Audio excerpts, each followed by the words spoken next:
J'entendais, là, il y a quelques instants, quelqu'un sur le chat. C'est Voice to Vince, d'ailleurs à toi, mon ami. J'espère que tu vas bien. Salut à toi aussi, Shiny Guy 164. Oui, alors, cette voix d'outre-tombe, vous m'en excuserez. Je suis malade. Et oui, fièvre, tout qui va bien. Hein. Je vais être très honnête avec vous. Nous sommes quasiment aux portes du mois de juillet. Il fait chaud comme l'été. Et je suis malade avec le nez, la gorge et de la fièvre. Jusqu'ici, tout va bien. Tout va bien aussi, c'est du côté d'Apple Vision Pro. Alors pour les amateurs qui ont pu acheter cet énorme gadget à un prix défiant toute jugeote, on dira ça. Alors moi aussi je suis un geek, moi aussi j'aime les nouveautés, mais mettre autant d'argent dans une paire de lunettes qui ne sert pas à grand chose, soyons très honnêtes, mais ça c'est une autre histoire. Toujours est-il que l'Apple Vision Pro a été hacké, a été piraté d'une manière, on va dire, hacker éthique. D'ailleurs je vous mets l'URL là dans le chat de Twitch. N'hésitez pas à aller jeter votre œil sur cet article si ça vous intéresse. Et si vous êtes sur Google, après la petite cloche, le petit pouce, le petit follow, ben faites-le. Vous venez regarder les vidéos, mais vous suivez pas la chaîne. C'est tellement bizarre comme comportement. Vous savez que c'est une récompense de suivre une chaîne. On parle pas d'argent ici. On parle pas de bots pour vous faire croire que vous êtes des millions.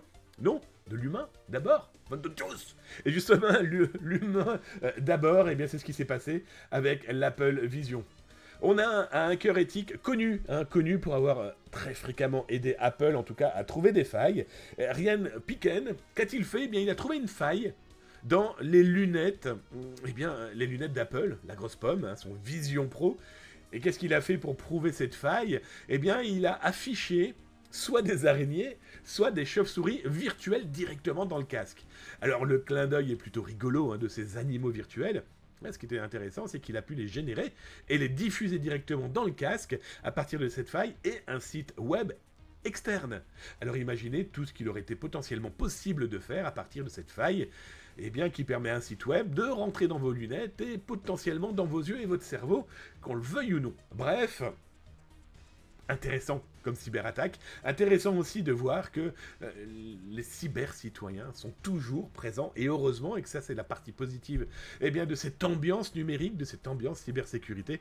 Bon, là c'est un petit clin d'œil. On avait connu aussi à une époque, ça a été très mode à un moment, les vibros, ma sœur, connectés, hackés, bref.